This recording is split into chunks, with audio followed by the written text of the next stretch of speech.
Coming to you live from the palatial studios of PBJ Productions.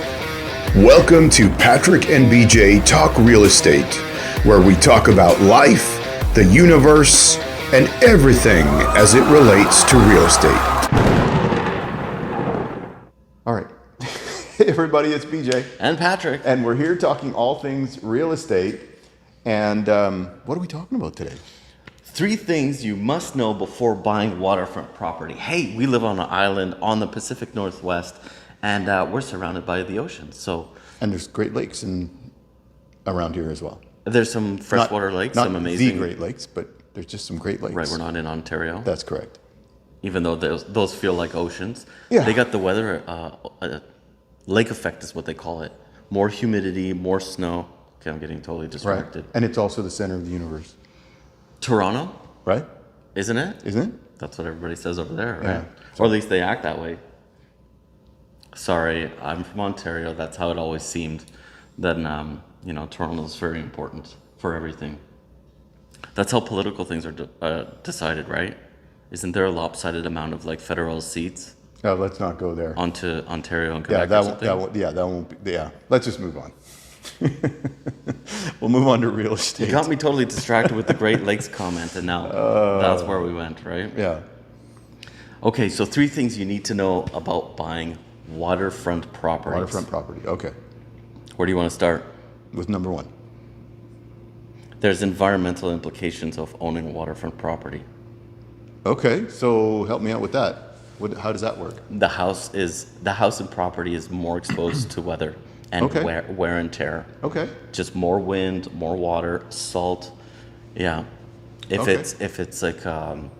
you have outside fixtures, if they're metal, they're gonna rust sooner or faster. Okay. Paint is gonna wear. You're gonna need to paint or stain your deck, or paint your house. Those kind of things. Yeah. So really, what you're saying is you're gonna have more of an expense when it comes to upkeep. Then. Yeah. Not only is and lifespan of stuff. Yeah, materials are going to have a shorter lifespan, absolutely.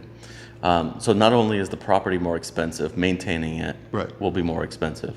Got it. So that's a good one to know. Okay. Along with that extra wear and tear, because you're exposed to more environment, well, the land might be affected just as much, and I'm talking about erosion.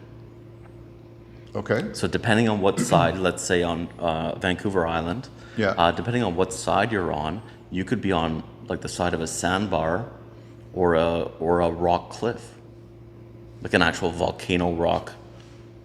Right. Whatever. Okay. Where you're not going to have an erosion problem, but if you're on the side of a sandbar somewhere, there might be some gradual erosion coming closer and closer to the house. Okay. Right. Yeah. So it could put the house at risk. Have you ever seen those videos? There was one it's not erosion, but it's from a mudslide in Vancouver, somewhere in the greater Vancouver area. I think I might have seen something where the house houses were just falling down, like just a sand cliff, basically, right? Yeah. I had one client one time send me the climate projections for certain areas of Greater Victoria, for 50. With the current modeling of what's happening with water and water levels and what was going to be in a certain area in 50 years or 75 years or 100 years. Okay, so now it's not going to be 3 things you must know. It's going to be a 1A and a 1B. So bear with us. We might just add a few things to my list as we go. So climate. This is...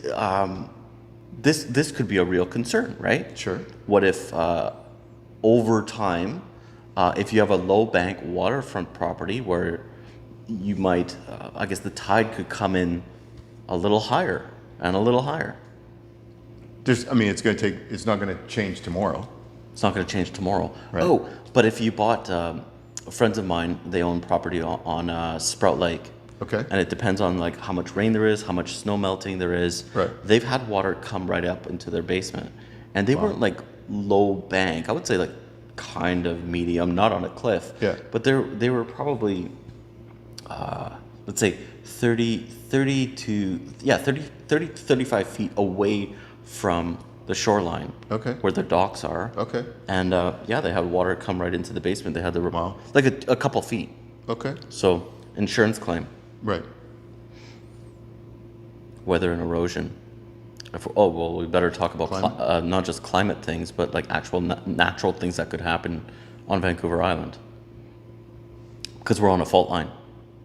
Okay. So thinking about if you're on the ocean, we could have a tsunami. you might be more exposed to that possibility. It doesn't seem like people are worried about that. But for some people, that might be. I think that's the point. Is if it's an issue for you or going to be, you just need to be aware of it. Do your research and then be prepared. Yeah. You know, if that happens. You know, they've been saying that we're 300 years overdue for like this big earthquake, but Yeah, no one seems to be too worried about it. Yeah. Oh, I guess this will be ongoing maintenance. Get to know this, right? Your waterfront house, you have more maintenance on the outside. Yeah. The land might be more affected, and of course the inside. So what happens if you have waterfront property? You have your friends over more often. You have a nice property. Right. You might go have activities, boating. I don't know if you'd park your plane.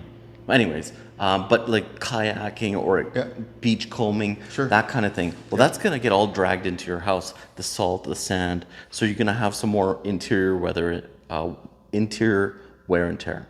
Okay.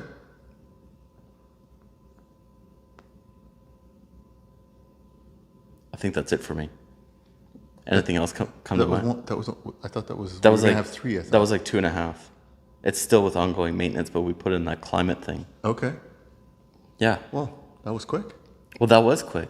Okay. But there's obviously there's more to it. Just we're being very specific to waterfront homes, oceanfront homes, in that way. But there's a lot more to look forward to double check when buying any property. So there we go. Okay. Well, thanks for joining us today, and catch us on the next episode. And if you haven't, please take a minute and subscribe to the channel. And we've got a book coming, so if you want to find out about that, register for our newsletter, and you'll get all the updates on the book as it comes out. And we'll see you next time. Awesome. Thank you so much for joining us. We'll see you in the next video. See ya.